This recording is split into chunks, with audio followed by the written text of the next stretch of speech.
Hey Sqadians, welcome again. Have you ever thought, what determines which proteins are expressed, at what times in our bodies? Where is this information stored, and how is it converted into functional or structural forms? These are some of the questions which we are going to answer today under an important topic that is transcription. By now we know that DNA is an integral part of the cells. It is the molecule which stores all the information required by a living cell throughout its lifespan. However, this information needs to be transferred and translated into proteins because proteins are the major structural and functional component of the body.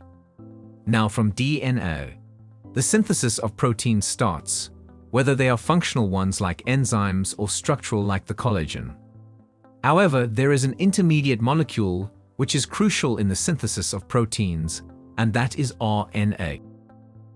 In the nucleus, the DNA transcribes the information into the RNA, which then translates it into proteins in the cytoplasm. This is called the central dogma of life. There are three types of basic RNA that are involved in the synthesis of proteins: messenger RNA, transfer RNA, ribosomal RNA, where messenger RNA is only about 5% of the total RNA in the cell, but is the most diverse in terms of size and sequence. These mRNA carry genetic information from the nuclear DNA to the cytosol and are used as templates by the rRNA and tRNA for protein synthesis. The second type is transfer RNA, which is smallest of all three main types. For the 20 amino acids most frequently found in the proteins, there is at least one specific transfer RNA. They make up about 15% of the total RNA in cells and contain a high percentage of unusual bases. They also have extensive interchain interactions resulting in secondary and tertiary structures. They serve as adapter molecules and carry specific amino acids to the site of protein synthesis. Another type of RNA is ribosomal RNA, which is found as part of ribosomes in association with several proteins. They make up about 80% of the RNA in cells.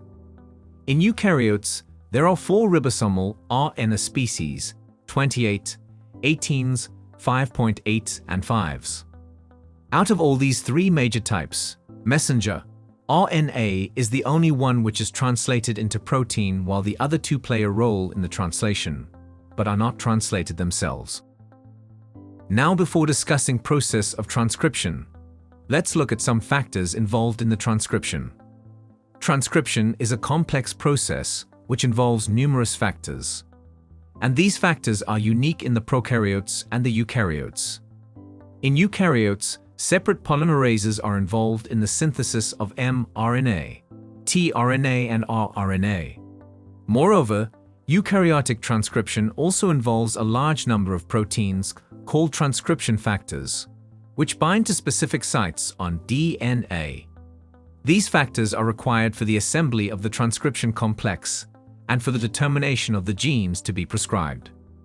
As we said, transcription factors bind with DNA. So, for the transcription factors to bind to their specific sequences, the structure of the chromatin needs to be altered. The DNA is present in the histone-bound nucleosome form, and this hinders the ability of the transcription machinery to access the genes to be transcribed. Usually, the most commonly transcribed genes are present in the euchromatin form, which is relatively relaxed or lightly packed form of chromatin, while the most inactive forms are found in the heterochromatin region, which is highly condensed.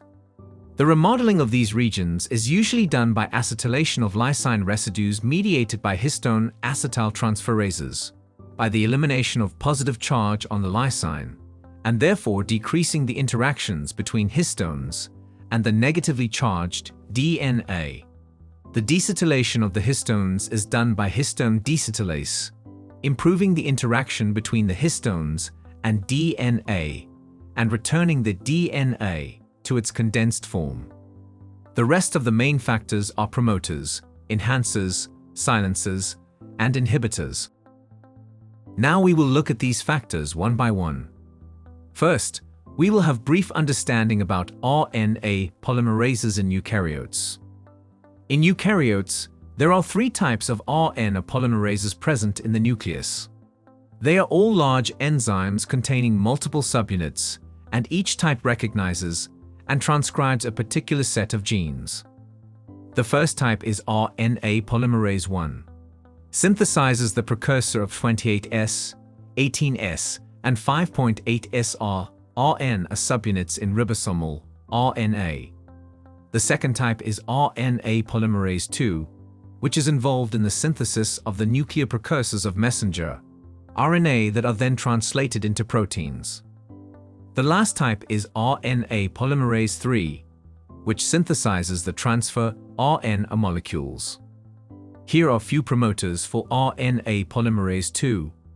A specific sequence is found approximately 25 nucleotides upstream from the transcription start site in some genes that are transcribed by RNA polymerase 2.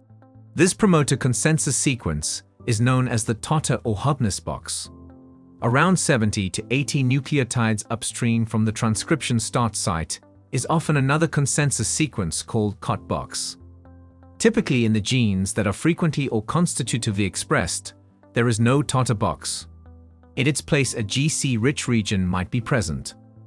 It is to be noted that not all core promoters have the same consensus sequence. As these sequences are present on the same molecule as the genes being transcribed, they are known as cis-acting elements. These sequences serve as binding sites for the transcription factors.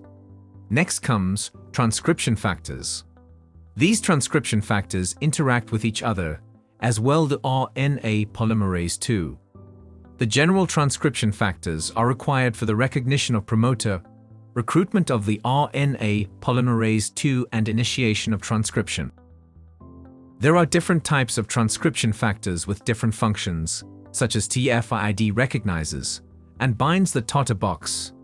TFIIF recruits the polymerase to the promoter, and TFIIH has helicase activity, which unwinds the DNA, as well as kinase activity, which phosphorylate the polymerase.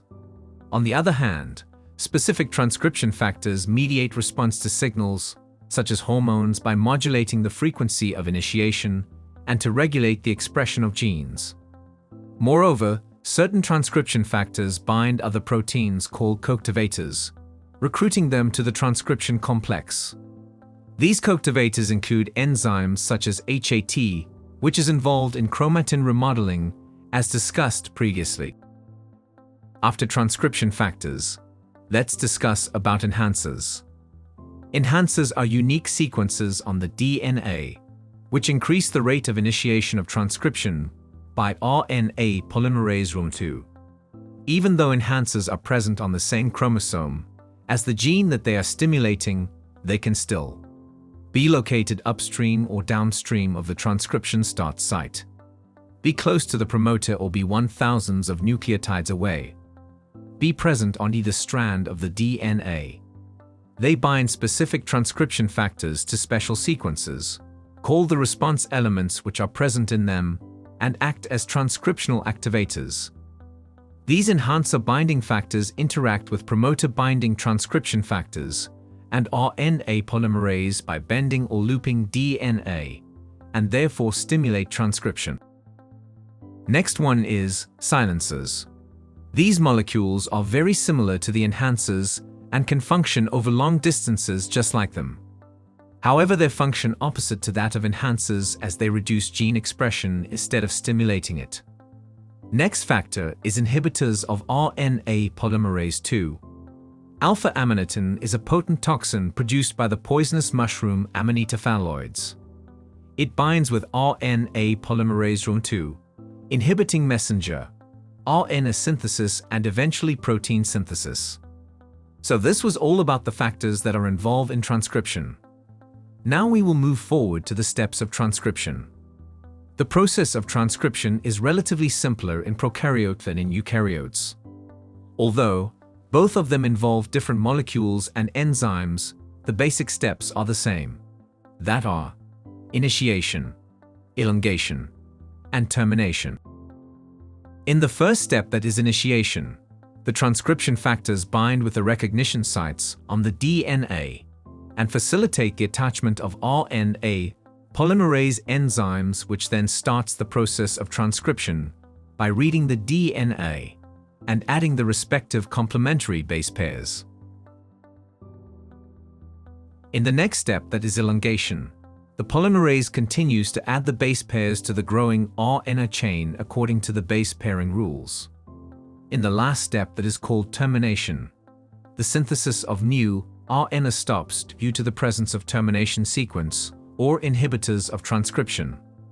Almost all of the above steps are also present in the DNA replication, even though the molecules involved are different. Moreover, during RNA synthesis, uracil is used instead of thymine. Another step apart from these is post-transcriptional modifications, which are needed for protection from degradation and proper structure formation. For messenger RNA, post-transcriptional modifications include the addition of '3' poly-A tail, 5' cap, and splicing of introns. This will be discussed in details later on.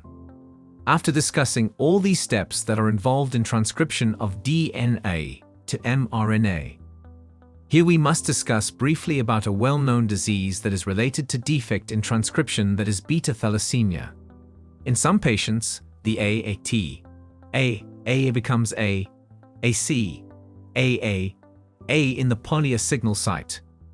The individuals with homozygous gene for this are unable to produce beta chain mRNA for the synthesis of the beta-globin component of hemoglobin and become severely anemic. So this was all about it. We have a lot to discuss about transcription, so keep watching more educational videos on sqadia.com.